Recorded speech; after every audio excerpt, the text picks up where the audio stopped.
Hi hi. Friends. இன்னைக்கு நான் யாரை பற்றி சொல்கிறேன் தெரியுமா? ரொம்ப ரொம்ப என் லைஃப்பையே வந்து மாற்றி போட்டவரை பற்றி நான் பேச போகிறேன். யாருன்னா எங்கள் கணவரை பற்றி தான் பேச போகிறேன்.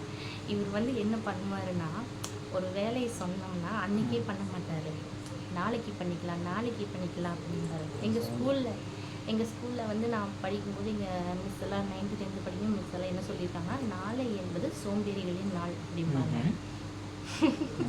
நாளைங்கிறது வந்து சோம்பேறிகள் நாள் அப்படிம்பாங்க. ஏன்னா நான் ஒரு விஷயத்தை வந்து பண்ணும்போது நாளைக்கு அப்படின்னு போட்டோம்னா அந்த நாள் பண்ண முடியாது. அடுத்த நாள் அப்படியே போய்க்கிட்டே இருக்குமோ தவிர அந்த நாளில் முடியாது.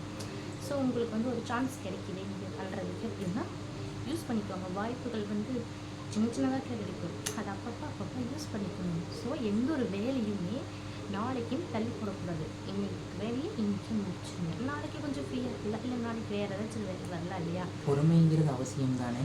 இருக்கலாம். எதுவுமே விட மேலானதெல்லாம் இருக்கக்கூடாது. சரியா? நான் என்ன சொல்கிறேன்னா, நான் எந்த ஒரு வேலையுமே நாளைக்கும் தள்ளி போடாதீங்க. Okay okay, done. பாய். பாய்.